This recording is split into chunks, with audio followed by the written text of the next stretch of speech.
everyone, I'm Alex and I'm the hands behind Lovecraft Crochet. My plushies are for the anxious, depressed, autistic, and neurodivergent. Small enough to travel in a purse, backpack, diaper bag, or even your pocket. You can check out my Facebook page or TikTok to see what patterns are available and stay tuned for the new ones coming out. I also make hats, scarves, blankets, and dice bags for the tabletop gamer or dice goblin in your life. Feel free to order through the page, TikTok DMs, or via email at love.craft.crochet@gmail.com. Now, on to the segment. Hi, I'm Hannah. And I'm Jess. We're the hosts of the Wicked Wanderings podcast. Join us every Wednesday as we explore the mysteries of true crime, the paranormal, and all things creepy. We'll take you on a journey through well-known cases and stories off the beaten path that are sure to leave an impression. So stay curious, keep exploring, and always remember to keep on wandering. Listen wherever you get your podcasts. Due to the graphic and disturbing nature of the crimes discussed, listener discretion is advised. Retrostatic Radio presents Killing 15 Minutes. Hello and welcome to Killing 15 Minutes, where you get your true crime fix in 15 minutes or less, or your podcast is free. I'm your writer, Sam Rossi, and shortly I'll be handing over a rough draft of a script to my brother, AJ, who hasn't read it, who's most likely has no idea what we're talking about. This should be fun. Good luck, bro. Thanks, Sammy. And thank you, Megan, for suggesting this one. David Allen Raley is a convicted murderer, currently in San Quentin's death row. He was 23 years old at the time of the murder. A little backstory on the property, the crime scene. Carolands? Carolands Mansion is located in Hillsborough in San Mateo County, California. Finished in 1914, for Harriet Pullman Caroland, the property would go through 3 separate owners, each one losing money on the property before it was willed to the city of Hillsborough. It is currently owned by some foundation that sounds like tax evasion. Anyways, the city doesn't want to have the property. During the year the city owned it, security guards were employed. Now, on to the crime. I'm assuming this is relevant information or just something interesting you found? It's semi-relevant. So we're going to find out together. Yes, we are. Rayleigh was employed as a guard at Caroland and was well known by high school students to give unauthorized tours of the mansion, especially high school girls. Oh, he's one of these people, isn't he? I'll keep reading. He would give salacious commentary during these tours. He once had a girl enter the safe and scream to show how soundproof it was, after he commented that he could kill someone in the basement and no one would hear. He's a little creepy.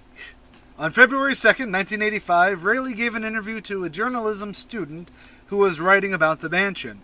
He told her, "You wouldn't believe the thing girls offer me. Food, money, sex, anything just to get inside." See, I don't believe that! Later that same Saturday, 16-year-old Janine Grinzel and 17-year-old Lori McKenna came to explore Carolands. They had heard about the unauthorized tours from friends.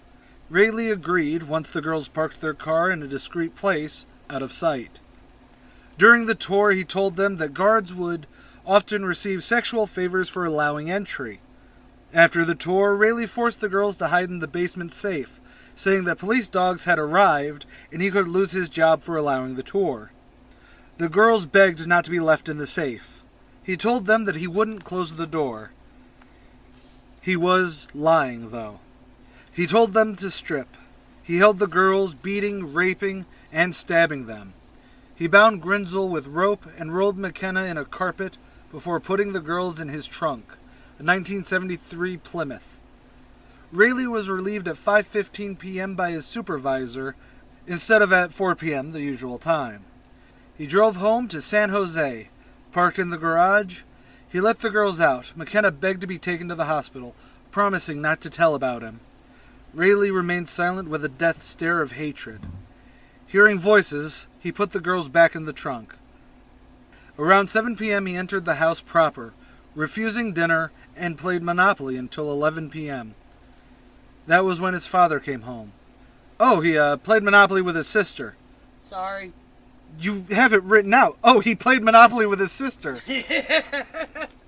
After midnight, he drove to a ravine off Silver Creek Road. Rayleigh beat and stabbed them again, before throwing them into the makeshift dump in the ravine below. The weather was a light drizzle with close to freezing temperatures.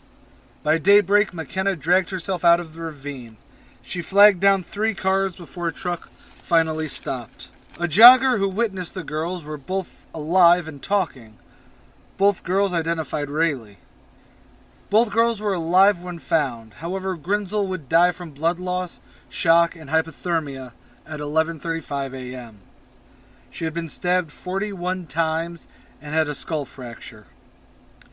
Rayleigh was arrested the evening of February 3rd and officially charged on the 6th for the murder, attempted murder, 2 counts of assault with intent to rape, and 2 counts of kidnapping.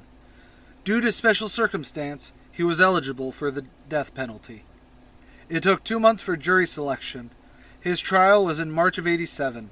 He was convicted on all counts with special circumstances on April 22, 1987. May 5th was the trial for his sentencing. The jury was deadlocked 7-5 in favor of the death penalty. A mistrial was declared on May 15th. Why a mistrial? Because they ended up with a hung jury. Oh, okay. A new trial started on February 29th, 1988. And finally, on May 17th, he was sentenced to death. All appeals were exhausted.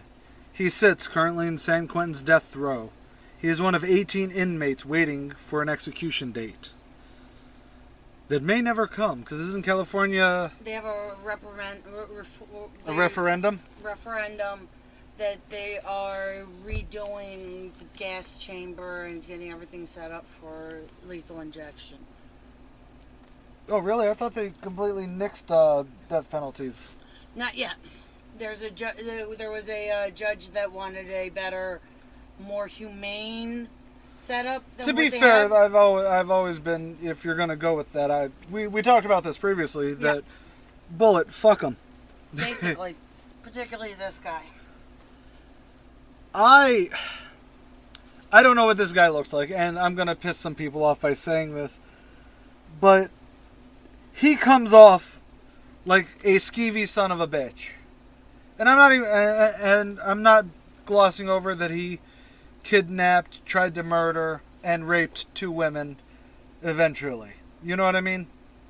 But he comes off like the guy who he knew he peaked in high school, and the only people that he could get to actually involve himself in his life, well, I know he was only 23, but he's a creeper. He is a creeper. And if there's one thing... Now he's definitely a creeper. But this is where if you're going to do unauthorized tours of places, any place, the second the random guy the random guard starts talking about sex and it is starting to... Please listen to your vibes. And I know it's really easy sometimes to mistake vibes like, oh, we're going to this mansion, or we're going to like the old Maine in Utica, where you can mistake this dude's kind of, putting off bad vibes with the thrilling vibes of being in a place you're not supposed to be. Right. However, there are some, and I'm not victim blaming. I want to state that. Because again, you're 16 and you want to go do something fun. You don't really think about... Especially since he's done this before. Right. So in their mind, it is one of those things where it is, this is going to be poor choice of words, but the dog doesn't, the dog only has to bite once. Right. Sort of thing. Where it's like, oh, we've had the dog for 10 years, but all it takes is that one time where it becomes a bad thing. Right. And unfortunately, this was that time, and I'm really glad that he's on that he's on death row. But maybe this is a generational thing. Okay. Okay, because it's sort of like Gen Z now. is actually really, some would say, overprotective when it comes to age gaps of 5 years or more. Like, because millennials fall for it so much, and I know this is technically Generation Me, in between, Yeah. but, it changes, every generation is a reaction to the previous. Yeah. Or not a reaction, but... Well, you gotta think, we were raised by boomers. late stage boomers, early meers. They're calling them meers now. Generation Me is in between, is like late 60s to early 80s. Okay, those were. It's I thought similar that was to the Generation X. Gen X technically is in that time too, but it's sort of like Zennials, Okay. where there is half of a generation. So it's a micro generation. Yeah. Okay. Because I always hate when we call our parents boomers because, while they have boomeristic tendencies, Some more than others. they are not in the same ballpark as someone who's 55. Okay. Or was born in 55. Let me rephrase. Okay. You know what I mean? I understand. Similar what you're saying. to my taste, I'm a millennial, but it skews towards more Gen X range than I had Wi-Fi growing up range of late stage millennials. Yes. Pretty much I think anyone born after 95 is a different generation than the people born before 95. Because most of the people born in 95, when they were 5, they were 5 when the Y2K happened. They were not existing in the same fucking world. No, they were still, children. And that's something that it always turns into a thing, because it's like, yes, technically, you're a millennial. Mm-hmm. But We do not allow you to sit on the council. kind of. I was 11 when 9/11 happened. Yep. I knew the world before 9/11. 9/11. I learned to play D&D. Y2K. December 31st, 1999. We learned how to play D&D. There is so much of a difference. Like, even me and Jay. Jay's only, 2 years younger than me. Mm-hmm. They don't know what the fuck I'm talking about half the time. Our listeners don't know what I'm talking about half the time. I don't even know what you're talking about half the time, and I sit next to you. This has also been a 3-minute thing. I'm glad that this person is in jail. I'm glad that he might die. Because this was not a... Wow, that was really harsh. That sounded harsh. But fuck him! He was sleazy and skeevy before attempted murder. Yep. Well, he definitely had intent to murder. Yes. You don't stab someone 41 times. That's not a warning shot. But yes, I'm glad. It's tragic. But this wasn't, he had something wrong in his head. This was him, how I'm gonna phrase this may sound wrong. This was a choice murder.